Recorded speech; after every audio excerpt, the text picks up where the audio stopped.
The Busselton Jetty today is a vibrant tourist attraction and community recreation facility that is enjoyed by many Australians and overseas visitors alike.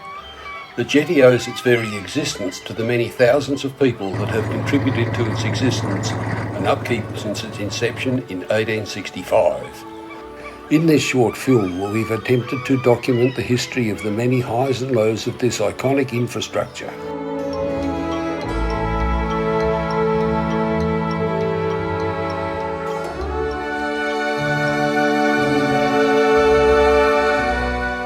Prior to colonial settlement, the Geograph Bay shoreline was very different, with the edge of the water lapping at what is Marine Terrace today. From around 1790, Geograph Bay was used by American, French and British whaling ships as a safe anchorage and as a place to gather firewood and refill water barrels with fresh water. In 1832, the settlers arrived, taking up land grants, and soon realised they could trade with the whalers. Any part of the beach could be used for landing goods such as molasses, tobacco, clothing, spirits, wooden buckets and barrels that could be traded for butter, meat, potatoes and other produce. At this time in history there were no income taxes and the government relied heavily on the tax gained from imports and exports. There were many ships landing in the bay and thereby avoiding taxes and government charges. In 1851, the need for a jetty in the Busselton region to control this trade was first publicly recognised, and in 1861 action was finally taken when Henry Yelverton was awarded the contract and began by sourcing the required timber from nearby forests. This took quite some time as the selection, felling and transport of the timber to Busselton required manual labour and bullock teams. The jetty was completed at the end of 1865, only 33 years after the settlement of the area. The construction was 161 metres in length. The high tide mark of the jetty would have been situated where the junction of Marine Terrace and Queen Street is today, some 200 metres from the current tide mark.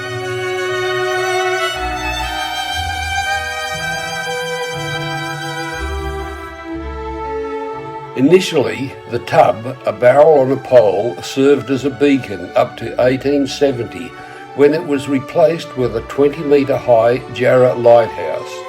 The kerosene lamp projected a light that could be seen for 20 miles seaward. This was demolished in 1933 and replaced with a smaller beacon at the end of the jetty. The jetty required more length for ships which found the waters of Geograph Bay too shallow, and so the first extension was made to the jetty for a cost of £88. We were unable to locate any relevant pictures relating to the jetty between 1875 and 1896. However, records tell us that the continuing silting continued to affect the depth of the water and grow the coastline northwards.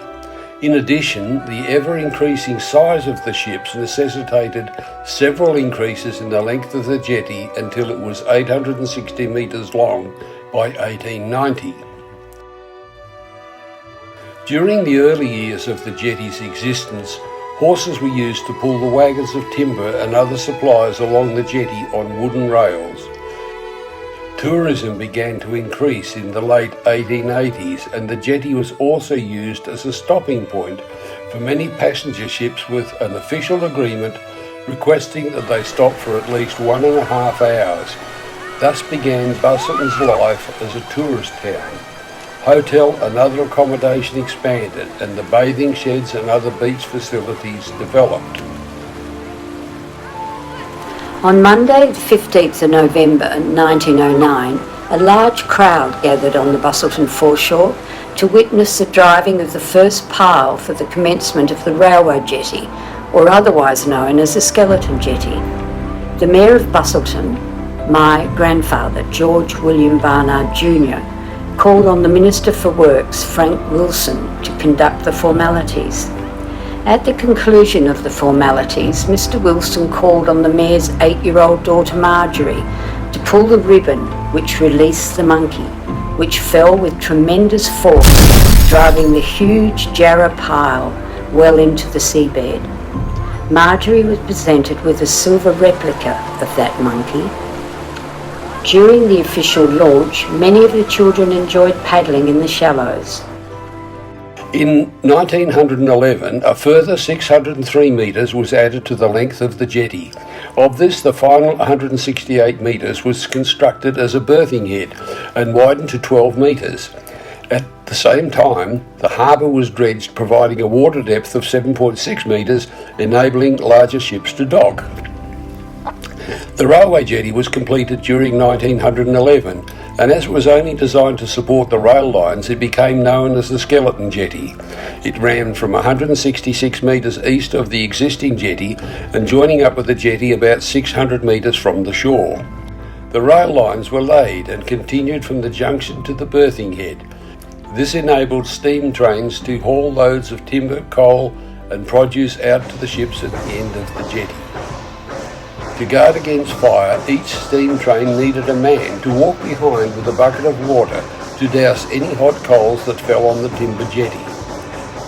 It was common practice to pick up bundles of timber from the railway carriages using one central sling. This often resulted in pieces of timber sliding out of the bundle, with many of these being lost in the sea. In those early days, the lumpers' job was quite dangerous as they had no protective gear, mostly worked in very poor light, and if the sea was rough, the ship's derrick would be dangerously jerking the loads to and fro.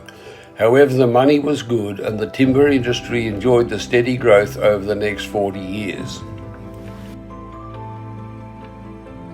The completion of the Skelly Jetty provided a perceived safer swimming area, and this section of the beach soon became very popular for family outings.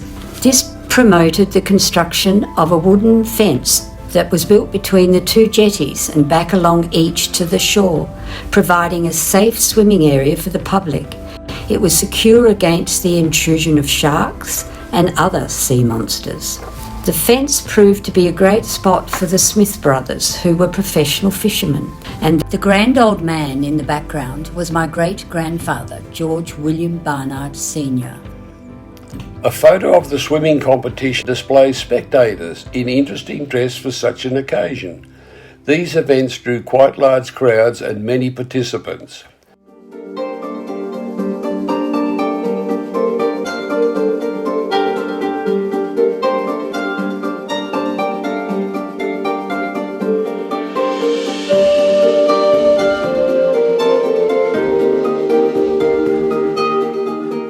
Although the wooden fence was a great idea, the variation in the wind and waves soon began to demolish the fence, and within 20 years there was very little left of it.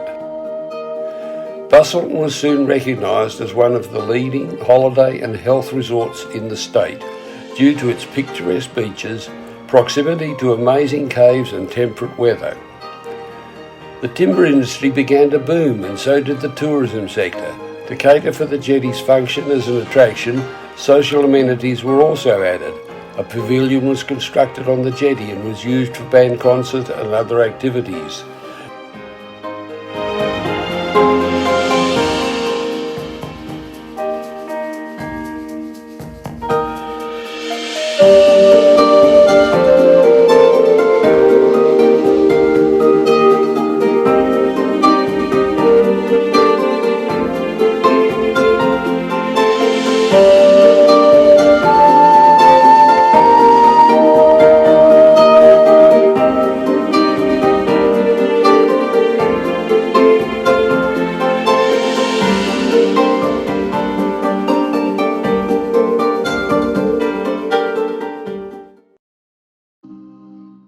In 1968, the Busselton Council gave the Busselton JCs approval to build an Oceanarium just behind the changing rooms midway between the two jetties. When the site had been surveyed and prepared, the steel panels from a donated squatter's tank were lifted into place and bolted together with curved angle iron reinforcing the outside for added strength. Take notice of the safety boots and protective gear they all wore. Today's health and safety people would have a fit, especially with the kids mingling with the workers. The completed tank measured 30 feet in diameter with 6-foot high walls. As it no longer had a bottom, it was decided to install a large plastic pool liner with a clear plastic insert for half the circumference, so the glass windows would give patrons underwater viewing of the fish. A raised boardwalk was to be built around the other half of the tank so people could look down on the fish. A trench was dug across the beach to the shore end of the swimming jetty, and a pipeline laid out to the end of that jetty. A 3-inch pump ran continuously to ensure a good supply of clean seawater, and the overflow was returned to the ocean. The final step was the installation of the pool liner, followed by turning on the pump and filling the tank to the overflow.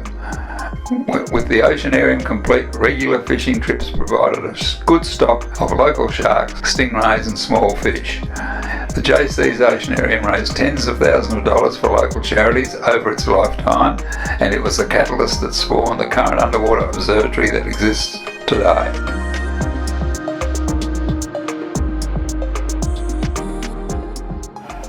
Over its 107-year working life, the jetty serviced approximately 5,000 ships and contributed greatly to the development of the southwest. Around this time, a 6-metre white pointer shark terrorised the bay for a few days before being caught within 500 metres east of the jetty by Snowy Peak. I'm sure this excitement helped the patronage of the Busselton Apex Club's jetty tours. The club had ingeniously converted a mini moke to run on the rail tracks. This early version of the train ran for several years.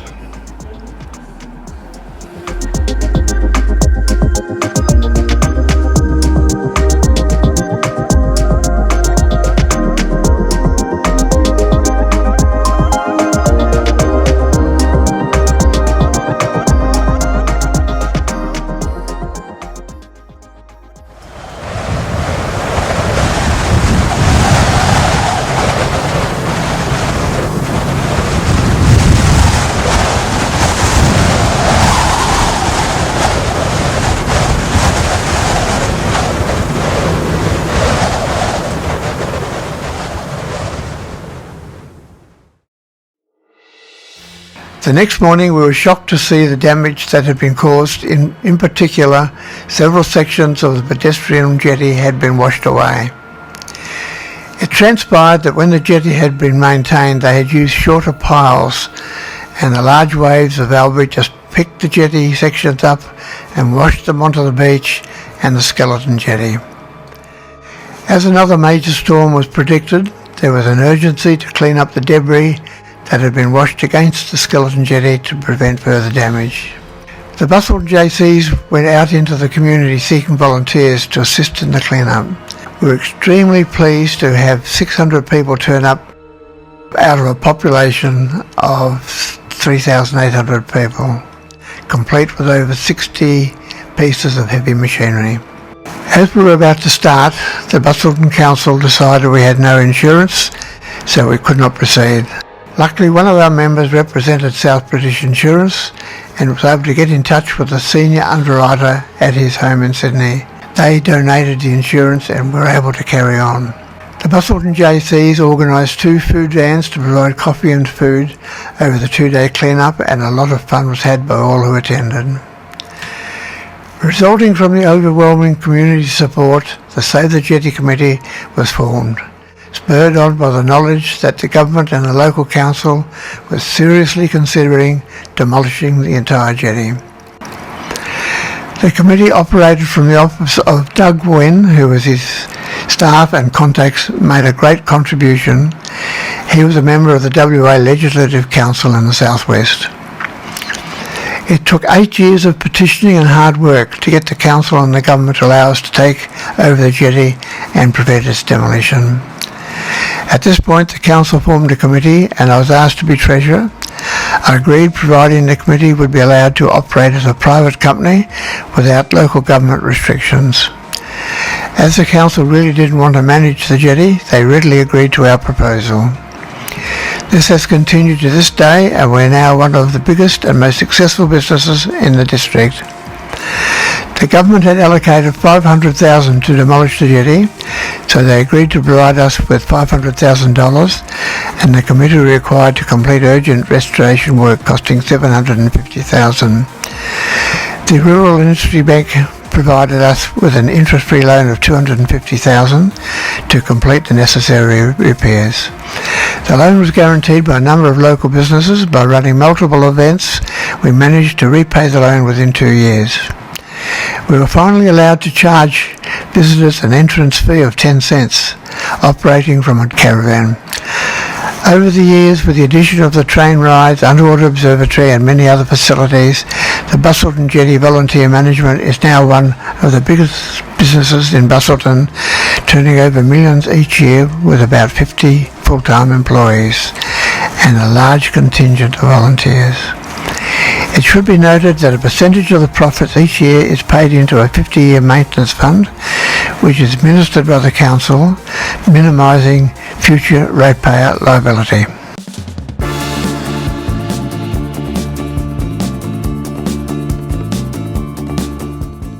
The concrete decking slabs were precast onshore at the jetty site and stacked to cure, ready for installation on the steel trusses. I first started working on the Busselton Jetty in late 1989 as a Busselton Shire Council bridge carpenter to cut and tenon the piles which had already been driven by the contractors who were progressively working towards the shore end of the section. This first section of the jetty reconstruction of approximately 240 metres removed the original wide section known as the second head. Once all the piles had been driven and the demolition of the old structure and fitting of new timbers and steel trusses with concrete deck panels could begin. This section of the new jetty was officially opened by the Honourable David Smith, Minister for the South West, on the 28th of March 1990.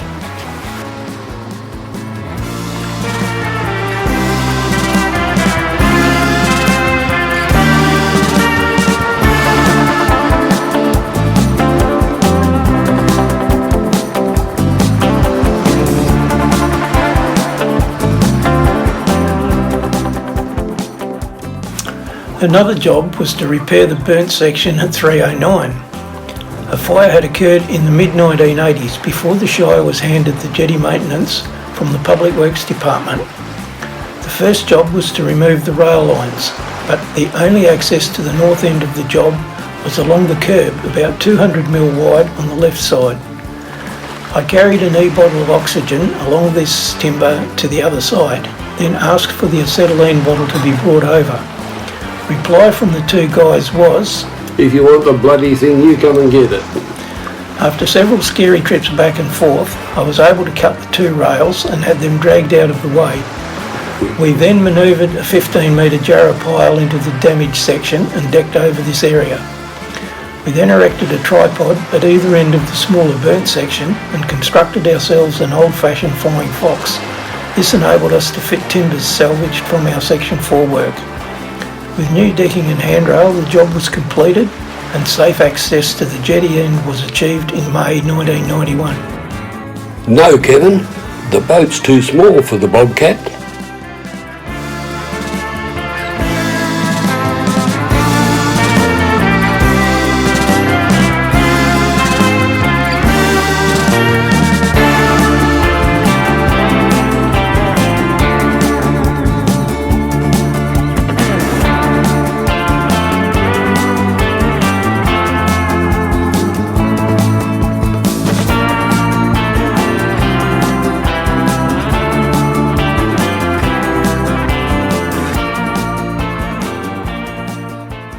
A small train service commenced operation on the Jetty railway line that had previously been used to transport cargo. For a fee, the train service accommodated up to 40 passengers per trip and took them to the end of the jetty and back. This service provided access for disabled persons, mobility impaired, and provided storage for diving enthusiasts. Training new drivers didn't always go to plan and occasionally presented unique recovery problems. At 2 p.m. on Sunday, the 12th of December 1999, I was notified that there was a fire burning about 100 metres from the end of the jetty. Grabbed the only firefighting gear we had, a bike, a bucket and a rope. I arrived at the fire and found it was burning across the full width of the jetty, fanned by a strong east wind. There was nothing I could do with the bucket, so I raced back along the jetty to get a small pump and call for additional help. I loaded a small maintenance rail trolley with the small pump, chainsaw and other gear and raced back to the fire, which by then had really got going. I began fighting the fire, then cutting off the burning timber to stop the fire moving any closer to shore. Help soon arrived, together with a volunteer sea rescue boat and a private fishing boat, both with small pumps. The strong wind prevented the boats getting too close to the fire. It wasn't until the larger fire pump from Bunbury arrived on a ferry operator's vessel, and one of the volunteer firemen was able to access the northern end, enabling them to fight the fire on that section, bringing it under control. Over 12 hours of hard work by all, we saved the last 150 metres of the jetty. Over the next few days, an assessment of the damage was completed by a group headed by the Shire CEO Michael Swift and the Jetty Preservation Committee President Ali Scott, resulting in the fact that the jetty structure was well underinsured. During 1999, it was decided to build an interpretive centre, and Busselton architects Joseph D'Agostino and Stuart Luff were commissioned to design the centre to encompass a cultural heritage museum and retail shop. The building had to be designed to withstand the full forces of nature, and the architects used fibre cement products to create the centre's weatherboard look and stand up to the elements. The function of this facility is to create a learning environment so visitors and locals alike can appreciate the long and colourful history of the jetty and highlight the richness of the marine environment. The fire of 1999 highlighted the need for a method of raising large funds to be funneled back into the jetty.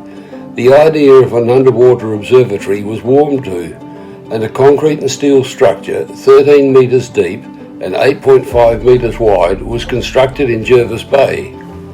It has 11 viewing windows and weighs 550 tonnes. In March 2003, it was towed down to its current location on the Busselton Jetty. It was then sunk and anchored to the seabed in preparation for opening to the public in the spring. The creation of a 3.6 million attraction is testament to the quality of the underwater viewing beneath the jetty, with over 300 known marine species that live beneath.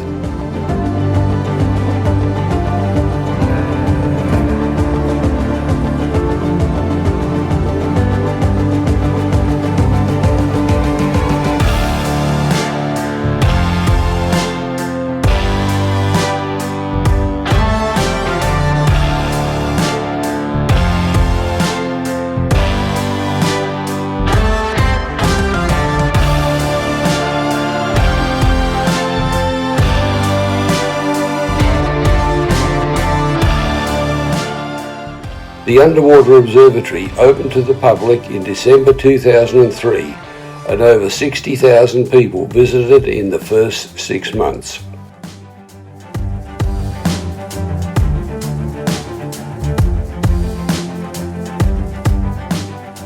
The Busselton Jetty swim was started by Max Higgins in 1996. 82 people participated that year.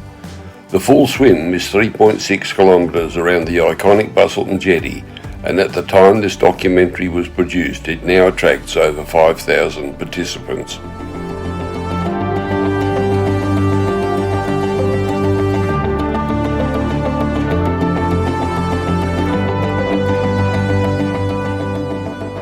As a result of storm damage in July 2004, the Busselton Shire Council did a structural assessment in July of 2005 and found that major parts of the jetty required work. In November 2008, $24 million was awarded for the jetty refurbishment by a coalition of the Liberal and National state governments, to be administered by the South West Development Commission. In addition, $2.1 million from Busselton Shire and $1 million from the Busselton Jetty Management, providing a total of $27.1 million. The design for the project required approximately 200 timber piles and 108 steel piles to be driven to support the new structure. A new jetty 4 metres wide was constructed immediately west of the existing skeleton jetty up to the old junction. Timber piles with a timber deck at the interpretive centre were specified by the WA Heritage Commission. The contractors, Marine and Civil, commenced the project in early May 2009 with many aspects of the work completed and 224 piles driven by March 2010. Work was 85% completed by early November in 2010 when Marine and Civil announced voluntary administration of their company. Work resumed on the 15th of December 2010 with the Busselton Shire appointing their own project manager, Steve Disley. A new piling barge operator and other contractors were employed to complete the project. Over the years there have been many quiet achievers, and one of these was Roy Morris, who spent his childhood fishing and playing on the jetty. Later he worked as a wharfie servicing the visiting ships, and throughout his life he contributed to the preservation of the jetty.